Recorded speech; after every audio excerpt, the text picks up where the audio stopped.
Bueno, mi siguiente invitado es Francisco Bustamante, ex subdirector de la Caja del Seguro Social, bueno, un connotado y respetado contable y economista. Don Francisco, como siempre, un placer recibirlo. Buenos días y feliz año, Buenos días, que no nos veíamos el año pasado, hombre. y buen año para todos. Don Francisco, un año de retos importantes. A pesar de que Sí, tenemos la inflación, yo creo que artificialmente controlada, eh, es un año donde nos vamos a enfrentar a tasas de interés altas, a crecimientos bajos y a inflaciones altas. Bueno, nosotros por lo menos el capítulo de la inflación lo tenemos controlado, pero es, no nos va a explotar en la cara eso de tener pues el combustible como gran dinamizador de la inflación pues, artificialmente en un precio bajo. sí, buenas y gracias por la invitación. Bueno, realmente Panamá definitivamente registra números positivos en el año 2022. Como usted bien dice, la inflación ha sido controlada por la reglamentación de precios. En el momento en que eso sea liberado, pues no es inevitable que haya Sí. un sinceramiento de los precios al consumidor, y eso va a pasar. En algún momento va a pasar. Así que sí, eso va a tener un efecto. Definitivamente el año 2023 es un año de muchos retos y de muchas posibilidades también.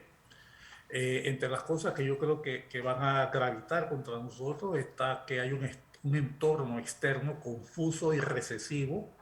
El Banco Mundial prevé una caída en el 95% de los países desarrollados, una tasa de crecimiento mundial de 1,7.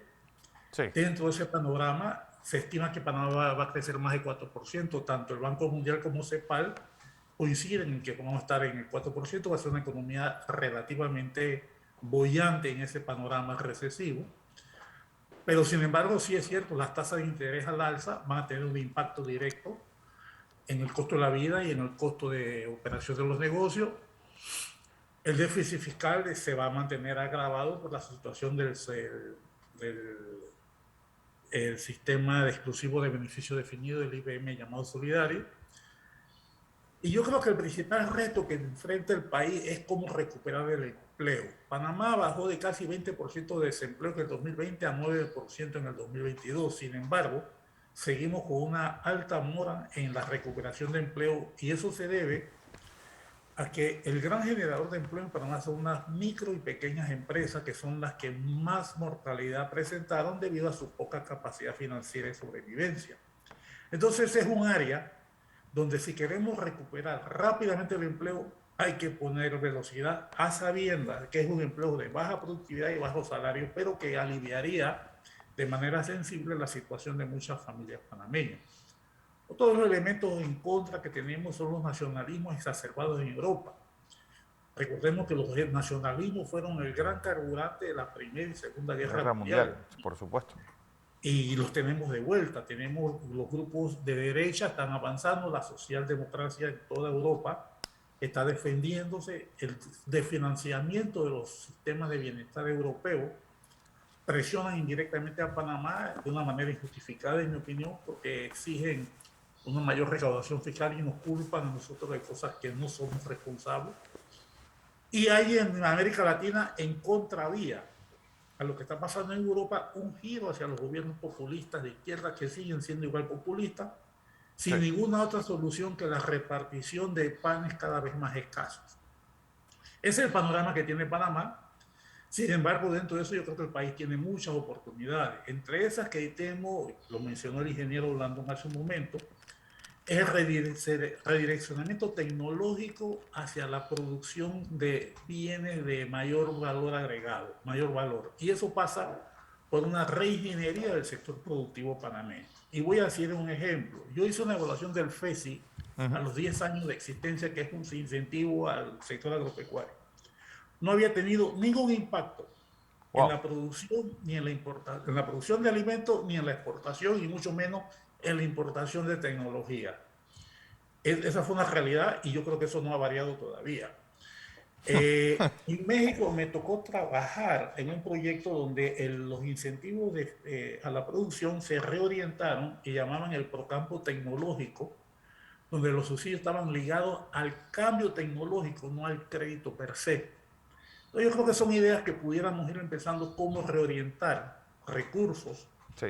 que ahora mismo existen, pero que yo siento que no están teniendo ningún impacto en esa modernización tecnológica que requiere a gritos nuestro campo, que va ligado, como dijo el ingeniero Blandón, a una elevación del conocimiento de la gente que está elevado al sector productivo. Otro Cuarenta elemento por que ciento de lo que producimos los panameños pasa por el presupuesto general del Estado. así es, el Estado Sí. panameño, Es y ese decir, es uno de donde los uno temas, camine se lo va a encontrar. que el gasto público es el 40% del PIB nacional. Es decir, el gasto público panameño tiene un peso significativo en la economía y cosa curiosa, tiene una de las tasas recaudatorias de impuestos más bajas en Sí. América Latina.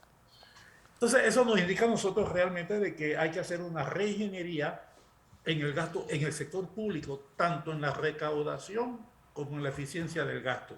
Ese es uno de los otros retos que tenemos nosotros que enfrentar si queremos ser realmente productivos y que ese 40% no se vaya a convertir en un peso y se convierta en un estímulo como es lo que uno quisiera tener, ¿no?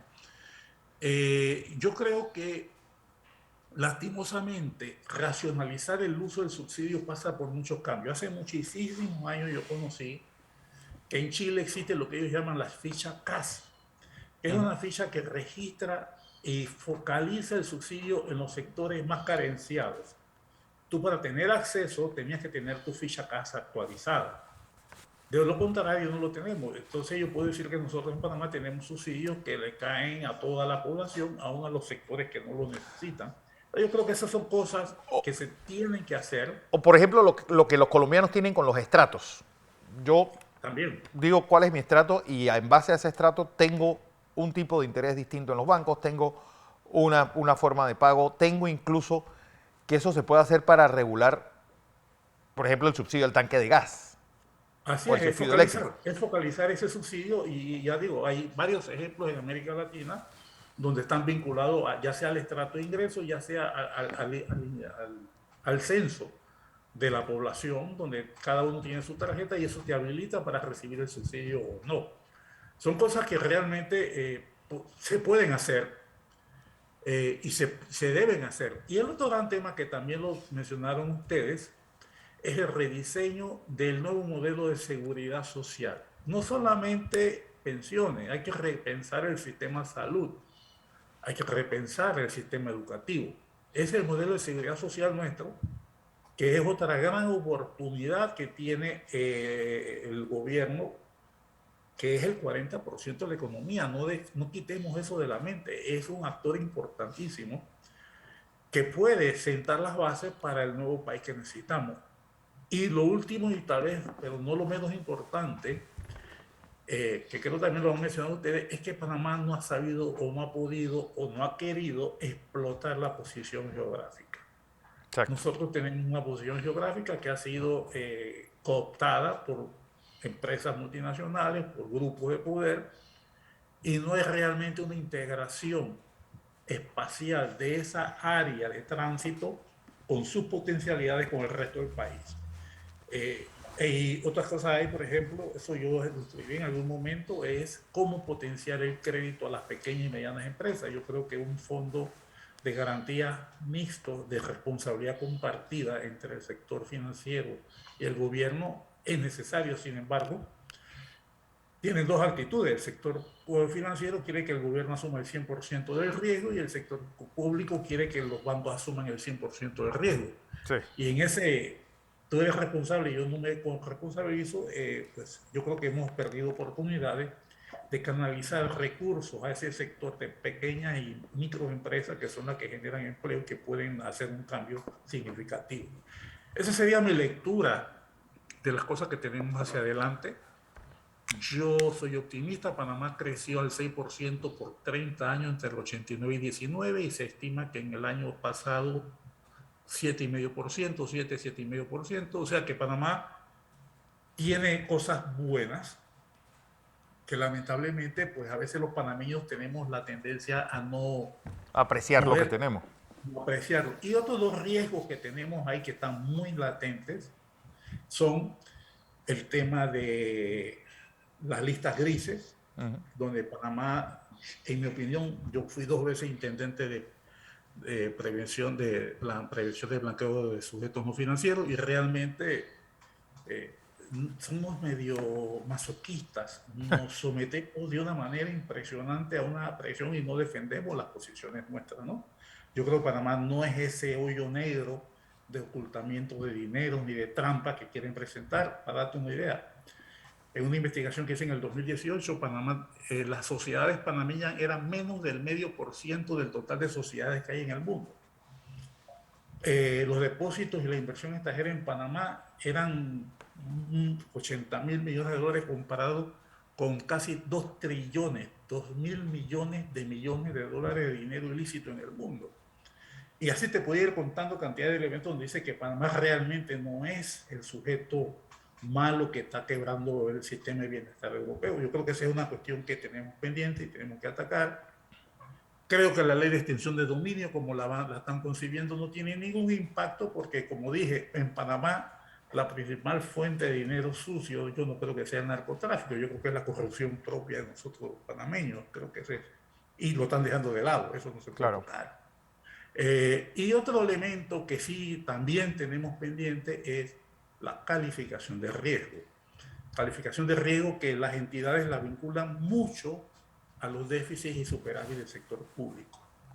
Entonces yo creo que estabilizando las finanzas públicas, Sí. racionalizando la eficiencia, podemos proteger un poco la pérdida de confianza en las calificaciones de riesgo Pero que una afecten. calificación de riesgo, porque uno ve, por ejemplo, el déficit público de los propios Estados Unidos, o de Bélgica, o de Japón, y el peso que tiene la deuda, y son niveles que pareciera que la economía panameña fuera eficientísima. ¿Por qué ocurre ese bracero con esas economías y no ocurre con la nuestra? Si al fin y al cabo, pues hay crecimiento, también es una economía más manejable porque es más pequeña, pero uno ve los déficits públicos en Europa y los porcentajes de deuda versus el PIB, y los que mejor están en el 100%. Así es. Así es. Realmente a nosotros como país pequeños, yo creo que la lógica es esta. A nosotros nos hace mucho más peso un déficit del 49%, 40-49%, de que a una Europa un déficit del 100%. ¿Por qué?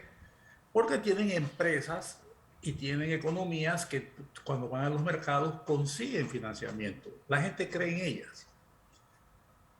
Y ese es parte del tema que nosotros no hemos logrado superar. Nosotros, ni siquiera nosotros los panameños Sí, creemos en creemos en nosotros nosotros mismos.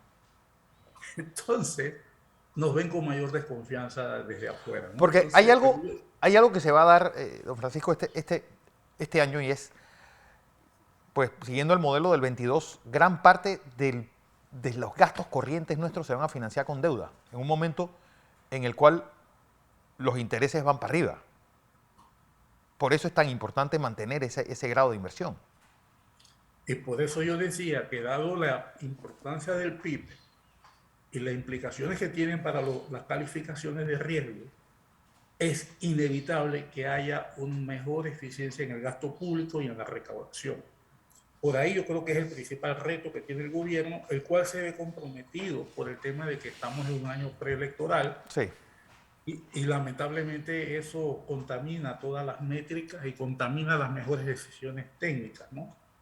Eh, Esos son los retos y oportunidades que yo veo en el año 2023. Yo creo que podemos hacerlo si el gobierno, el presidente Nito Cortizo se enfoca más en el legado que le va a dejar al país, cuáles son las bases que él puede dejar para que el país siga creciendo, e impregna a su gabinete y a su gobierno de esa visión. Yo creo que podemos hacerlo. Va a depender mucho de la visión política de nuestras autoridades y también de los partidos de oposición, claro. que mantienen un silencio cómplice porque nadie quiere decir las cosas feas. Todo el mundo mantiene una actitud de que dilo tú primero, como el chinito de la independencia panameña, Sí. dilo tú primero. Y nadie quiere asumir ese riesgo de decir al país qué es lo que hay que hacer y cómo lo vamos a hacer. Es mi visión. Es, bueno, una visión importante. Obviamente todo pasa también por esa creación, como dijo, del empleo. El empleo, pues la creación de empleo va a ser el gran reto de este 2022, 2023 Exactamente, exactamente. y, bueno, y todo pasa por ahí. Don Francisco, como siempre, pues amplísima la visión. Gracias por esta participación. Gracias por la invitación y un saludo a todos. Igualmente.